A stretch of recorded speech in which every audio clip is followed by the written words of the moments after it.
What's up, everybody? This is the Ike's Inspirations podcast, and today I have a great guest named JoAnna. JoAnna is a freelance medical writer. She specializes in veterinary services, and I'm honored to have her on the podcast and talk about the art of freelancing and medical writing. So, before we continue with this podcast, JoAnna, can you please do us the favor of introducing yourself? And, just providing a brief summary of who you are and your life story. Okay. Yeah. Well, where shall I start? So Yeah. I am a veterinarian, and I knew that I wanted to be a vet since I was 6. So I kind of have that classical story of wanting to be a vet. So I was very laser focused with school, elementary school through college. I wanted to be a vet, wanted to go to vet school. So once I got to vet school, it was the hardest experience I have ever been through. Wow. And I started vet school originally wanting to go into small animal private practice, which is one of the most common routes for veterinarians. But by the time I got to my 4th year doing my rotations, I was starting to feel like private practice isn't probably the right environment for me. Being an introvert, I just didn't feel like client-facing was going to be good for me day in and day out. Okay. And plus, vet med is such a grind, and there's a lot of burnout, compassion fatigue in veterinary medicine. So I also didn't want to go down that private practice route for that reason as well. So I had an interest in research, so I decided to do a 2-year postdoc at Emory University in Atlanta, Georgia. But I quickly realized that research was not for me either. Just going from the very fast pace, kind of one step leads to another in vet school, working through cases, to the more kind of circuitous route in research was not working. Fortunately, at about the time I realized that, I learned about medical writing. I hadn't heard of it before, and it felt like something I could hang my hat on. Love of science, love of writing. I can combine this into a career that would actually pay well. Essentially, sign me up. Yeah. So I essentially spent most of my postdoc preparing for a career in medical writing, just networking, getting different types of writing experiences.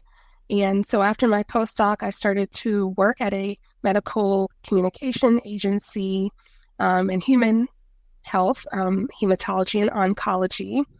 And I did that type of work for my first few years as a medical writer, but it didn't work. Writing for pharma, writing for academia just wasn't a good fit. But then it was, well, now what? So that's when I harkened back to my vet school days of just knowing how important it is to talk to pet owners in a way that they can understand.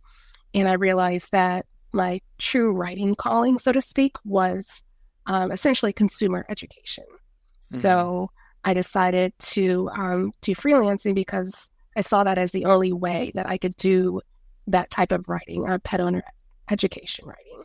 Yeah. Also, it's just you said a lot, and there's a lot to unpack there.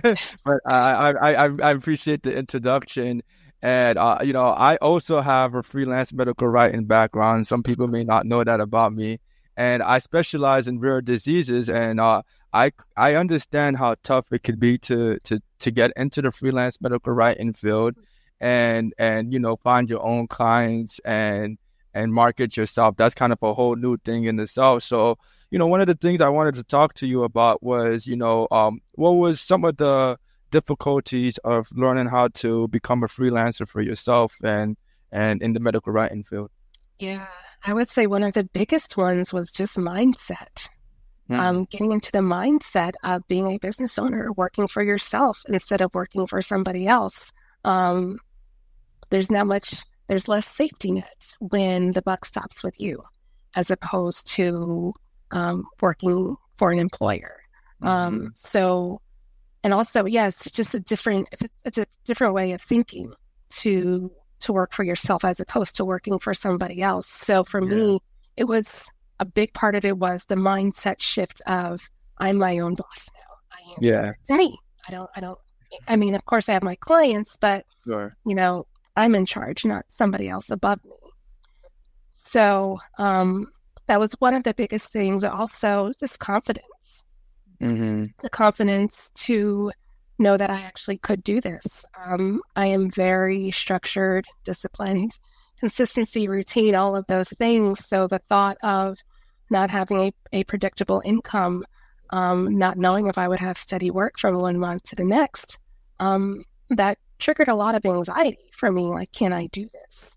Mm-hmm. So I would say, yeah, some of the biggest early challenges were just mindset of adjusting to working for myself, but also being confident that I could do it. Yeah. One of the most difficult things about freelancing is having to market yourself and really put yourself up there. It's something I'm getting used to, and I'm trying to develop out with this podcast. But you have to do a lot of putting yourself out there, networking, and finding the right people. And I'm kind of curious to hear, like, what was like your first gig like, and how did you get that gig, and how was your experience with that? So that's an interesting question. So I started freelancing before I officially started my freelancing business. So I left the Medcom agency world in 2015, and I started working for a client. I think they had reached out to me via email to write pet care articles. So I guess you could say that was passive. They reached out to me.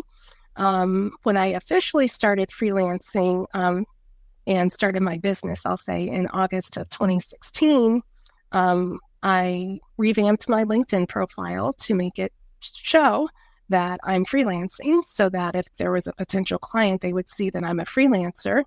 And I got a message via LinkedIn from, I guess, my first official freelancing client. So I feel fortunate that LinkedIn has been a great marketing tool for me. I haven't done a lot of direct emails. I mean, I have, and I know that it works, but for me, it's a low return on investment. Mm-hmm. So that route was just not something that I really latched onto, because it just felt like a lot of work to get very little in return. Yeah. But LinkedIn, staying active on LinkedIn, keeping my profile up to date, that's really been my main marketing source. Awesome. I love to hear that. Yeah, everyone has different ways of acquiring clients. For me personally, I did do a lot of email marketing, and I know exactly what you mean, because I would have to email like 100 people just to maybe get like 2 or 3 responses. And then of those 2 or 3 responses, maybe one would actually agree to go and work. So I understand that it is a lot of work and whatnot. I'm very curious, man, because one of the things about this podcast is I'm very keen on learning about people's passions. And I know you've been working as a freelance medical writer for over several years, right? I think, is it 7 years you've been doing it? 7 going on 8. Yeah. Well, awesome. That's awesome. And I'm just kind of, I want to know, like, how did you know that, like, freelance medical writing was for you? Because, just in life, but even in the health field particular, there's just so many options out there. You can be a vet, you can be a teacher, you can be a writer. There's just so many options for you to be something, but you chose to do freelance medical writing and you're sticking with it. How did you know that this is for you, and why do you continue to stick with it? That's a really good question. And it's kind of hard to answer, because I feel like I kind of fell into medical writing, which is actually the story of a lot of medical writers, that they hadn't heard of it, and maybe they did a Google search and happened to hear about it or heard about it from somebody else. So it's not like we grew up thinking, I want to be a medical writer. Yeah. So I'm glad that I happened upon the career, the profession as a whole. But in terms of freelancing, I'll say it was a calculated move, because I knew that the type of writing I wanted to do, pet owner education writing, it was highly unlikely that I was going to find a full-time, like, employed position Mm-hmm. for that. So essentially, freelancing became my only option for doing the type of writing that I wanted to do. So I'm really glad that it's Yeah. worked out. I mean, of course, I've put in the work over all of these years. Yeah. But freelancing, it was a very conscious decision to do the type of writing that I wanted to do, because I knew that I couldn't apply for this type of job. I needed to essentially create a Mm-hmm. business to do that writing. Mm-hmm. Mm-hmm. Mm-hmm. Yeah, and so you specialize in veterinary services and pet education. I'm just very curious because why pets, and why are you so passionate about veterinary services? I would love to learn about that. Yeah. Yeah. Well, being a vet, that pretty much guides it. Yeah. So, and then what we learned in vet school, a phrase, and I think I have it on my website. Pet owners don't care how much you know; they want to know how much you care. Mm. So they already know that you're smart. So, like, get that off the table. They already know. They want to know: do you care about me? Do you care about my pet? Are you going to talk to me in a way that shows that you care? So, really, that nugget right there is really the driving force for Mhm. my writing. But additionally, we know that we've been to the doctor, or family member has been to the doctor, and that the doctor's talking up here, kind of talking high, very technical, scientific, Yeah. and we may be nodding our heads, but we don't understand what they're saying. We walk Yeah. out the door, we're like, I don't know what the doctor's talking about. Yeah. Well, the same thing happens with pet owners, where the vet can be talking, very complex terms that the pet owner doesn't understand. The pet owner leaves the office not knowing what to do for their pet. So the other kind of driving force for my writing is to fill in that gap between what the vet says and what the pet parent understands. Hmm. Because for me, the more informed you are, and the more informed a pet owner is about their pet's health, the more confident they feel that they understand what's going on, the better they can make informed health decisions for their pets. Hmm. So for my writing, it's making sure that I write in such a way that is engaging, Hmm. clear, accurate, and Yeah. empathetic, so Yeah. that when a pet owner finishes my article, not only do they understand, like, they've learned something, but now they're motivated and they feel confident to make, good health choices for their pets. Yeah. Yeah.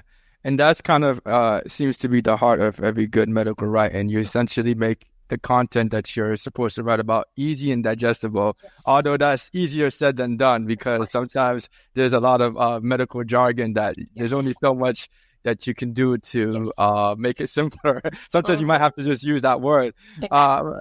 Uh, and so I understand it, and especially for me, when I write content about I specialize in rare diseases, such as like sickle cell disease and all type of diseases that just can be very long and hard for Yes, people to understand. yes. Yeah, it's part of my job is to really make that content as easy as possible. Mm-hmm. So I love to hear that. And I'm just really want to learn more about why that you as a freelance medical writer, like, and your journey. One thing that I'm very curious to learn about is, like, what is the most difficult gig you had, and what was the best gig you had? So I feel like I can answer this in multiple ways, because it depends on how you define difficult. Yeah. So difficult could be, well, they didn't pay me enough. Difficult could be, Oh, I yeah, didn't that's true. understand what they were asking me to do. It could be Yeah. there were tight timelines and they were unreasonable. So there are different ways to think about what was the most difficult. Yeah. I can say, let's see, my most difficult probably would have been my very first one that I was doing before I officially started my business, because it was writing like essentially an article a day. But the pay was very, very low. Mm. So even though it got me really good writing experience, so there was still a plus where I learned how to write well quickly. It was not financially feasible. So in a sense, like that's what made that difficult, was that I was doing so much work, but getting paid so little. Yeah. Yeah. Okay. And what would you say was your best gig? Yeah. I think my best one is the one that I have right now. Oh, okay. Yeah.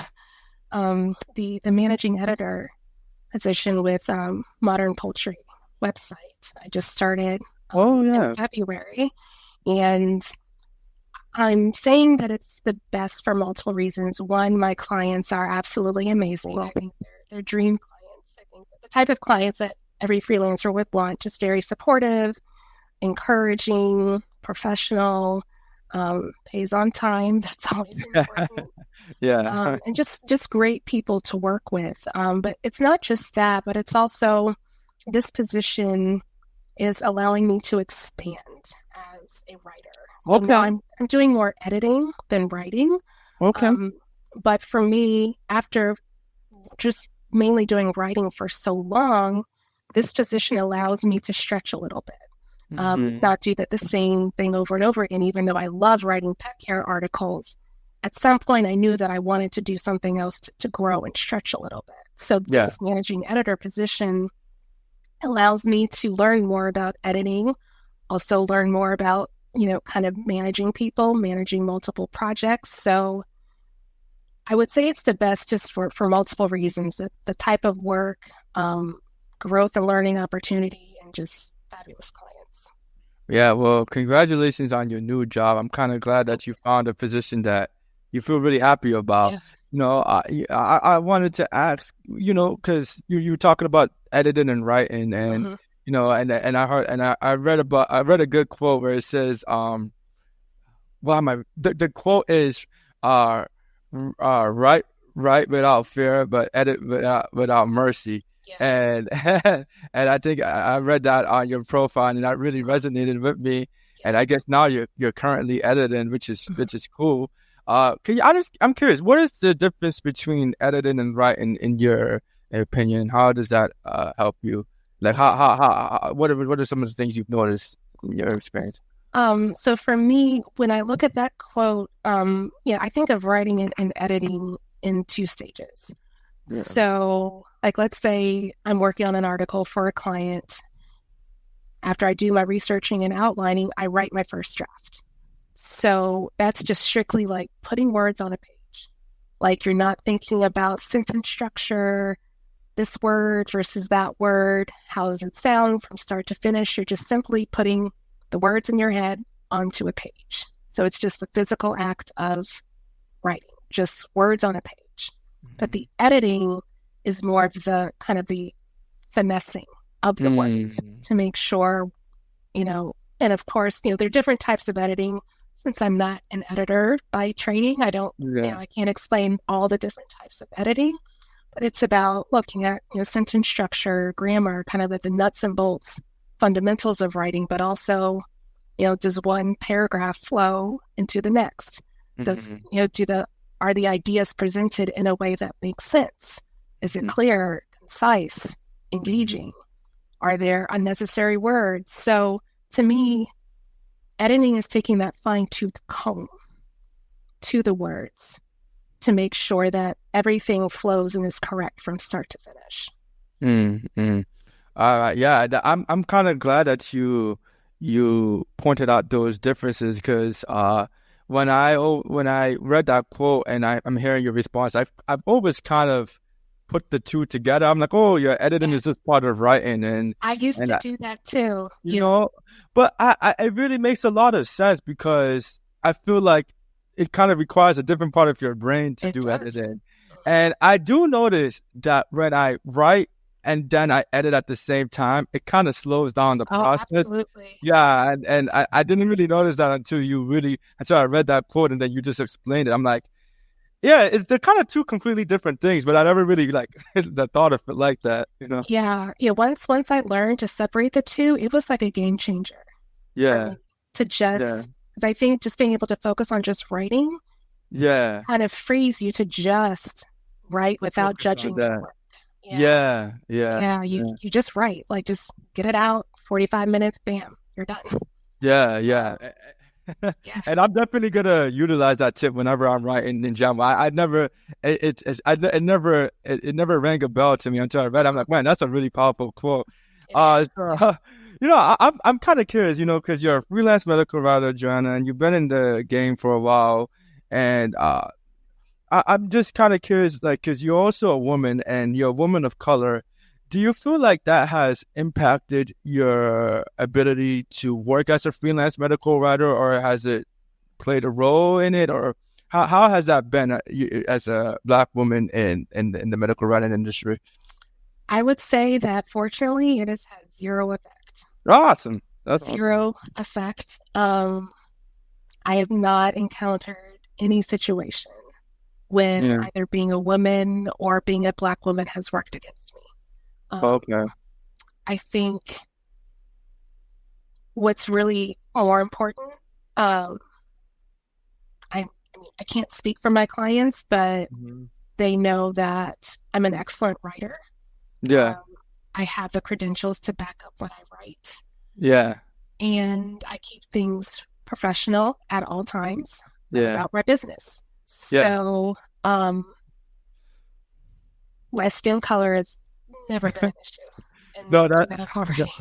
no, that's awesome. I'm so glad to hear that. Business, yeah, I think business sees no colors. At the end of the day, if it makes money, then it makes sense. Money's And great. I'm glad, and I'm glad that you said that. I was just curious to hear because I don't have Yeah. your perspective as a woman. So, but also my experience as a freelancer, I also haven't felt like I've had any type of racist Yeah. exclusions or anything. So, which is good. It seems like, and it doesn't seem to be a problem with other people that I know. So I'm kind of glad to hear that. But I know one thing that we both are is we both are pretty introverted, and I Yes. can I can already tell. I mean, you identified one by one, but you can kind of tell when someone's introverted by just how they talk, and like I don't know how to explain it, but you speak very like calmly and like mildly, and like and you probably enjoy more one-on-one conversations like me. Hence this podcast. I like this because I can speak to somebody one-on-one and have deep conversations instead of speaking in like a giant group. Right. Like Right. so, like one of the things about freelancing, networking, starting your own business is you got to put yourself out there. And one of the words that I'm gonna be honest, I hate the most is just I hate that word networking. Every time I hate if someone says, "Oh, you gotta go network," I hate that word. I wish maybe they can use a different word or kind of reframe the word networking so I don't have to. I don't know. I just never like that word because for me it just feels like I just have to talk to a bunch of people that Yes. I don't really want to talk to. Like Right. that's how it always felt like to me. Right. So I guess one of the things I wanted to learn about you is, you're an introvert and you're doing well in this freelance space. How were you able to utilize, kind of balance both being an introvert and putting yourself out there? Yeah. I I feel your pain with networking.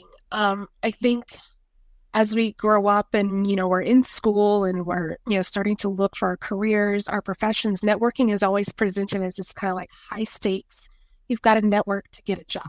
And Yeah, you go in there, you present your business card, you're forceful, you're proactive, like yeah, things like that makes an introvert want to run out the door.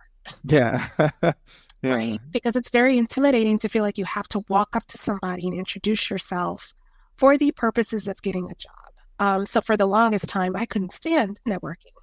yeah. Um, and I think, I don't remember how long ago it was, but what changed my mindset was, and I think I may have learned this from somebody else, but looking at networking as a conversation. Hmm. And as a conversation where you are getting to know someone and they are getting to know you. Mm-hmm. So I think for an introvert, like you said, we like one-on-one conversations or just conversations with just a small group of people. So for me as an introvert, looking at networking as a conversation where I get to know you and you get to know me. No pressure about getting a job. We're just establishing, do we have a good personal rapport with each other? So that takes so much pressure off, where you're just asking questions. Mm-hmm. Maybe they're asking you some questions. Maybe you give your business card, maybe you don't, but thinking about it as just a conversation where you're getting to know someone and they're getting to know you, to me, that turned the tide for me. That it's not for the purpose of getting a job. It's for the purpose of getting to know someone and for them to get to know you. It can feel difficult because it feels like in the culture that we're in, like everyone just seems to be networking, and if you're not, it's kind of like, what's wrong with you? Why aren't you doing it? Why aren't you talking to anybody and everybody? And it just feels like it puts a lot of unnecessary pressure to be someone that you're not. You know, and that's kind of my biggest problem with it. I enjoy talking to people, but I like to be targeted with who I talk to and why I'm talking to them. Yes. I think you hit the nail on the head with the targeted. Like, networking doesn't have to be just throw everything at the wall and see what happens. And I think that's the beauty of LinkedIn, especially for introverts, where you can just search for people online on LinkedIn. And if you see someone that seems like they might be, a good person to network with, you can just connect with them, send them a message, and maybe set up a chat. So I think LinkedIn works well for introverts because there's not that pressure to like walk up to somebody and introduce yourself.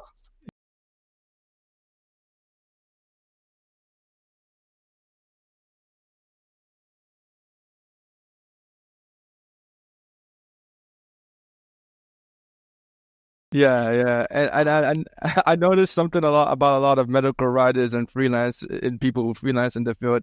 They tend to be introverted because they don't mind staying in their homes and just kind of having their own alone time. That work environment seems to work for them. Hence why I was attracted to the field too, because I kind of like my own space and my own alone time. So that's kind of why I started too. Yeah, you too, right? Yeah. I was listening to what you said about, feeling like you have to be somebody else.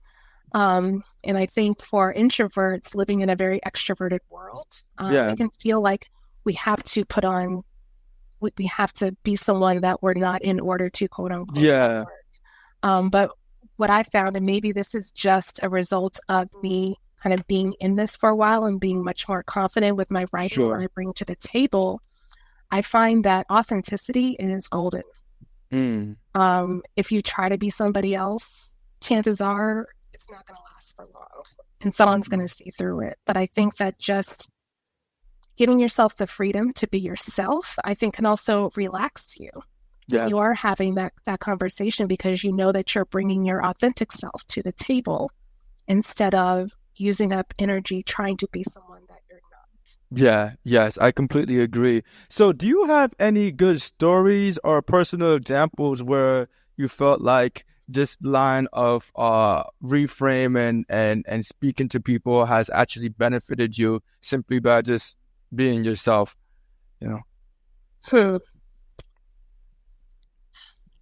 Probably. I'm trying to sorry, put you in the spot. Instance. Well, one that comes to mind, I won't say it was necessarily networking, but when I became active again in the in AMWA's Southeast chapter, I recently started my business, so I rejoined, I think, in 2017. I started my business in 2016.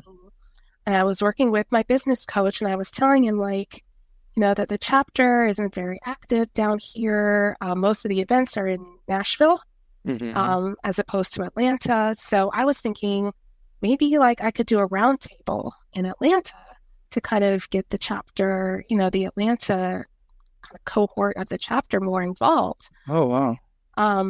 Not something that you would necessarily hear an introvert. Yeah.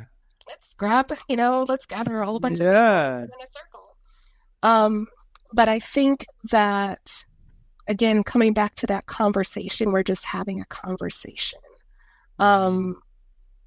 having that round table, I had it at a library. It was a round table. I think maybe about 15 or 16 people were there. Awesome. And just asking questions and just having conversation. And I'll say I benefited from it in the sense that I was confident that I could do it. Yeah. And that my introversion was not going to be a hindrance. Mm-hmm. That actually ended up being, I think it helped because it was just set up to just have conversations with people. It wasn't high-powered networking opportunity. It was just, let's sit and have a conversation and talk to each other. Yeah. Well, while you were talking, I heard that you're in Atlanta, which is crazy because I'm currently located in Atlanta too. I didn't know that. Yeah. Well, so yeah, I'm in the Buckhead version, but that's great. I'm in Sandy Springs, so we're not Oh, that far. cool. Yeah, I drive by there all the time. Yeah. Oh, that's small world. I'm literally like 10, 15 minutes from. Yeah, not far at all. That's crazy. Well, yeah, I love that you share that story of bringing people together and how that's not necessarily like I think an introvert person would do, which is cool because you're kind of growing out of your comfort zone. One of the things I would like to learn about that process is how did you gather the people to actually, to get together and, and make sure, because they didn't know, I'm assuming they didn't know who you were. This Right. was, yeah, and whatnot. So that can come with a lot of anxiety, just kind of hosting an event. I'm just very curious to learn about that. Yeah. Yeah. So what I did, I reached out to the chapter leadership and let them know that, I was interested in doing this. So I worked with the chapter leadership because, of course, they would have the resources. So essentially, I was just a chapter member wanting to do something. Sure. So I worked with the chapter leadership to make sure everything was coordinated. They sent out the invites for the event. So they handled that part. And given that I am very organized and I like planning and making sure everything, is as planned and orderly and organized as possible, I spent a lot of time planning for the event. So I learned about how do you do roundtables? How are they structured? So I spent time doing that. I spent time, thinking about questions, kind of how I wanted the flow of the event to go and, looking at Publix to find out, okay, well, when do I need to place the order, for the food? So I gave myself plenty of time to plan. Nothing was last minute. And on the day of the event, again, I got to the library in plenty of time to get everything planned up, set up the chairs, made sure everything was structured. Mm-hmm. So, am I answering your question? I want to make sure that I'm not going to tangent. Okay. No. You answered the question. You said you essentially got help from the leadership team. Yeah. Yes. And the event was very well received because there hadn't been a chapter event in the Atlanta area, for a while before that point. Yeah. So I was very happy with how it went, but I think what gave me the confidence was that I planned. Mm-hmm. I planned, and I didn't leave things to chance, and I didn't leave things until last minute. Yeah. There's a quote when you fail to prepare, you're propelling to fail. Mm-hmm. Yep. And I love that quote. And that's when you were talking. That's the first thing that rang a bell. Yes. The reason why I'm so curious about this is, I'm introvert too, and it's not really part of my personality to start inviting people and recruiting people to activities. But I recently actually hosted a gaming event in Atlanta, and essentially it was to bring a bunch of Christians together to essentially play games and get closer to God. And I'm pretty new to Atlanta, so I'm trying to meet more people and network. And it wasn't really something that I'm used to doing. But I'm not going to lie, after doing it for the first time, it's like, man, I had so much fun because I met so many like-minded people. Yes. And it kind of makes me want to keep doing that, and kind of keep hosting events and creating events and connecting people. Yes. It was something that was very big for me personally, because like you said, I became even more confident in doing it because you have the experience. Now I'm trying to okay, what else can I do to try to connect people with things I like to do? You know? Yeah, I think I think that's so important, and I'm really glad that you're doing that and that we're talking about this, because I think there's a stereotype that introverts are just very cloistered, Yeah. shy, don't want to interact with people. And that's not necessarily the case. We prefer, Yeah. small groups, but that doesn't mean that we don't know how to act in Yeah. a large group. Like, give us some credit for being adults and being, confident and comfortable in our own skin. Yeah. So being an introvert does not mean you can't be in large groups. Yeah. You may have to use your energy a little bit differently. But I mean, there are plenty of introverts, and some people even told me, I didn't know you were an introvert. Yeah. Yeah. Yeah, Yeah. so I Yeah. am. Yeah, we learn to navigate and be comfortable enough in our own skin Mhm. so that we don't necessarily fit that stereotypical Yeah. image of an introvert. No, I completely agree. And I feel like a lot of people have the idea of introversion completely misconstrued. I hate like a lot of people think that it just means like, oh, you're shy or like you're not sociable. I think the way I look at introversion is like when you're around a lot of people, your energy just can't, you kind of like it gets drained, and like it's too much for you.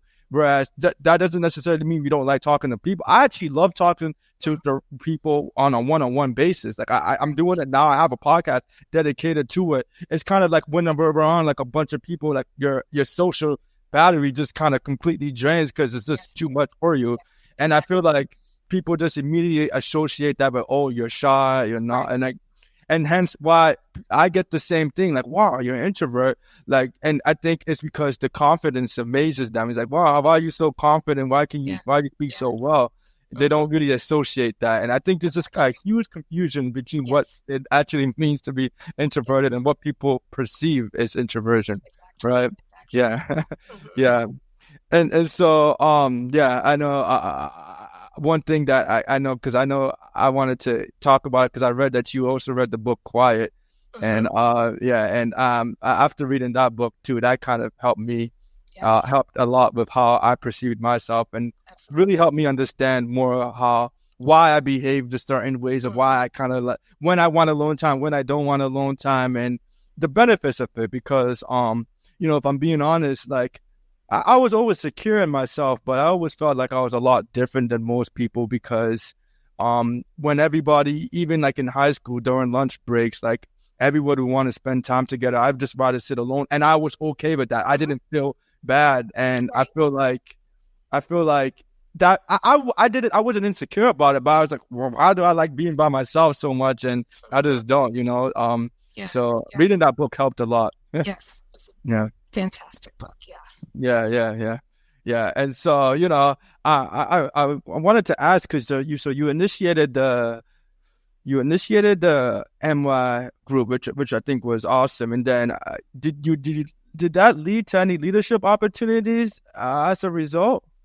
Yes. So I held the event. It was, I think, September, October-ish of 2017, and how the board terms work for AMWA, they usually start in October.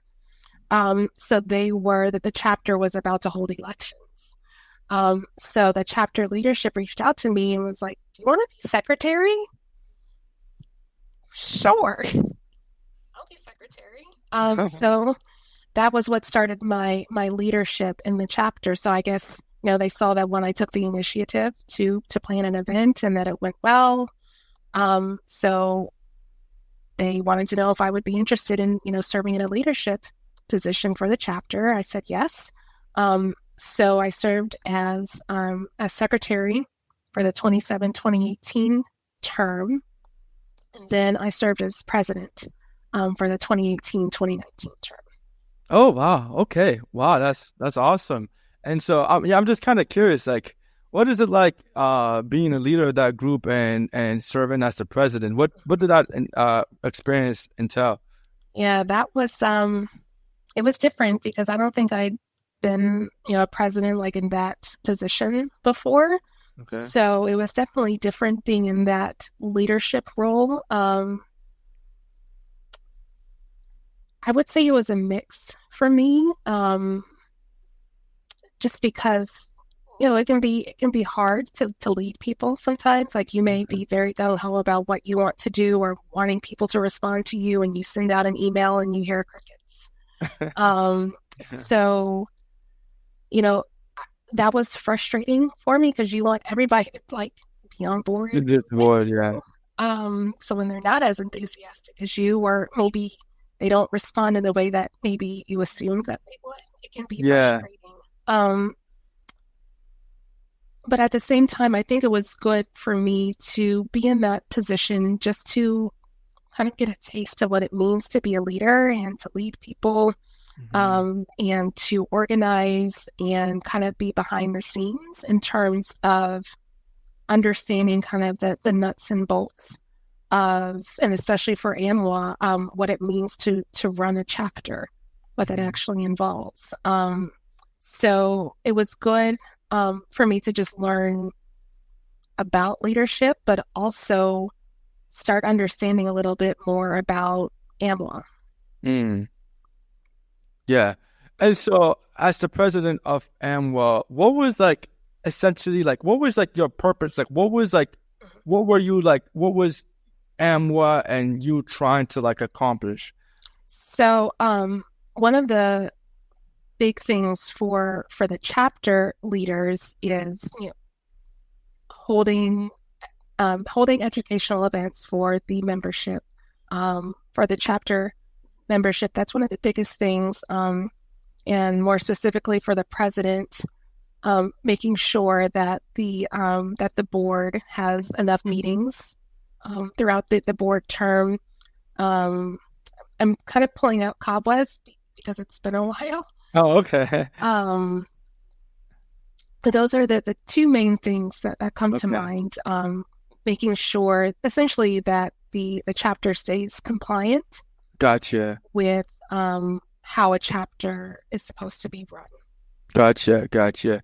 And so it sounds like it's kind of part of your primary role is to kind of engage with the community and make sure everyone is consistently attending the events and networking and having a good time, essentially. Yes. Yeah. And, also trying to encourage, other chapter members to be more active. If they want to host an event, work with the chapter leadership, we can help you.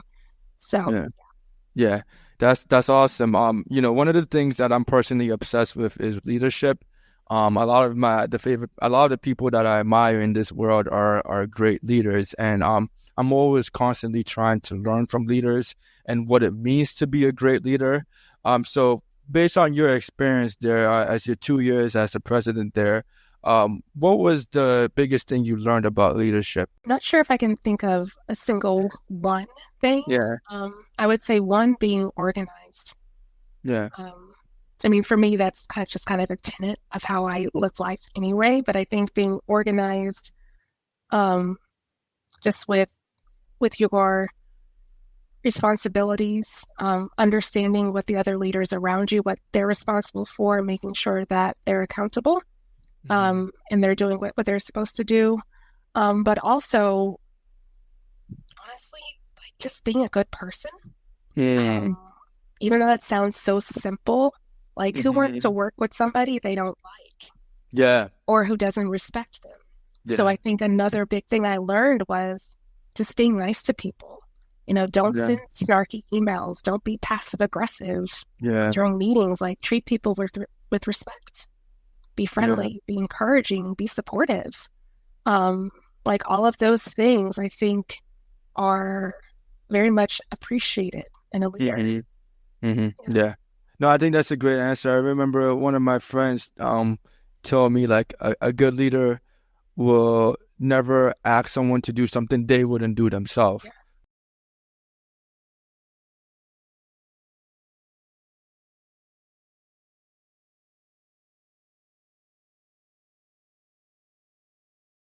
I would say I'm part of AMWA, but I'm a very passive participant. I'm not really engaged, so I was always kind of curious to learn like what the leaders are like because I've seen presidents and chapters. So thanks for sharing that. Another thing I wanted to ask you about in regards to medical writing are because what are some current trends that you feel like you've been noticing as a medical writer post pandemic? Yeah. I think that the biggest one, I mean, it's on everybody's lips, is AI. Oh yeah. There were Yeah. several presentations at the most recent AMWA conference about AI. Admittedly, I was very hesitant to even learn about it, even though it's here, it's not going anywhere. Sure. I was a little hesitant to learn about it and really think about, okay, will this affect me? Yeah. So I think for me, that's the biggest trend. Sure. Is the use of AI in medical writing. And I think to be even more specific, since as we know, there are different types of medical writing, there's consumer education, there's journalism, there's regulatory, there's, the Medcom agency world. So, and, how does AI look different in each of those different types of medical writing? Yes. So I think it's still in its infancy in terms of learning. But I know that there is a lot of interest among medical writers and especially freelancers. Like, is AI going to take my job? Yeah. Like, it's like, what are your thoughts specifically on AI? Do you feel like, are you pro AI? Are you con AI? Are you worried about it? Yeah. I think I would say I'm more pro than con. Like, it's here. So even if I was against it, it doesn't much matter because it's here. But I recently took a course on AI through the Health Writer Hub website and just learning the different ways that AI can be used. So for me, that kind of gave me some comfort that I can choose how I use it. Yeah. So for me, I use AI really through Grammarly. Okay. So I use that with my writing all the time. Awesome. So I'm not using AI to get article ideas or outlining. I still like to do that myself. I know it's kind of like manual labor, but like I don't want to use AI for kind of doing that work for me. Like I like having fresh ideas for myself before seeing what somebody else did. But I like using AI in terms of proofing and editing my work. So I'm for it. In part just because there's not just one way to use it. You can use it in a way that's comfortable for you. Yeah. I'm personally pro AI. I love what AI is about. I think it's a great tool to further your creativity and kind of and just do a lot of things that I guess perhaps the average person wouldn't want to do. I don't know. I kind of feel like it's just like social media, where social media can be a tool, and depending on it can either use you or you can or you can use it, and I think AI can be very beneficial. But I know, I don't know. I feel like depending on who you're talking to, some people really hate it. I noticed it seems like the older crowd doesn't like AI as much, based on what I experienced, and the younger crowd like me, we love AI because I just like the use cases and how much you can do with it. So yeah, I'm a huge fan of it. Yeah. I don't think I'm really gonna use it extensively. I mean, I say that now, that could change. Yeah. But for me, I am most comfortable using it for proofing my work. That's the level that I'm comfortable with right now. Yeah. And I'm sure over time, like you learn more when to use it and when not to use it. This has been a great conversation, and I like to ask introspective questions because I would consider myself a pretty introspective person. So, knowing what you know now, what would you tell your younger self, and how would that kid respond? I think I would say be open to unexpected possibilities. Be open to unexpected possibilities is what you said? Okay. Yes. And I'm saying that because of how pigeonholed I was, not in a negative way, but I was so focused on being a veterinarian that I didn't consider other professions. Yeah. This is what I'm going to be, and that's it. Now, that can be comforting that you're not indecisive. But that could also be a detriment if you're like, I'm going to be this and this only. So allowing myself to, as an adult, to be open. Medical writing. That, like, what is that? Freelancing, business owner. Oh, really? I can do that? So I think that would be what I would tell my younger self, is to be open to unexpected possibilities. That's, veteran. So it's and basically being open-minded, because you never know what's out there for you. Exactly. And it's interesting the type of new endeavors you can start and the type of people that you attract. It sounds like sometimes when you're starting something new, it's depending on what type of environment you are. The people can be either very draining, or the people can just naturally gravitate towards you. And I feel like if you're around those type of people who you just feel like everything is natural, that's a pretty good sign that you're in the right place. Yes. Yeah.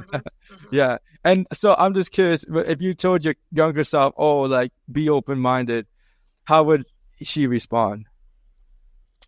That's a good question. I'm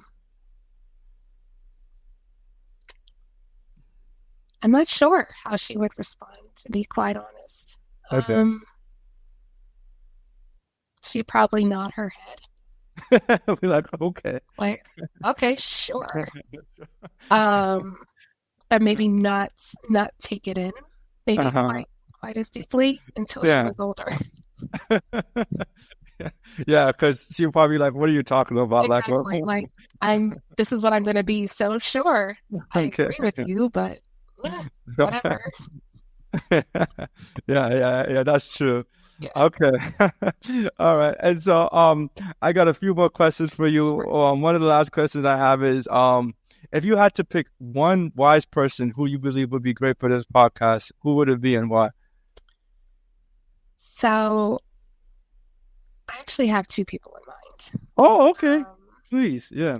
And they are good friends of mine. One is Alita Anderson.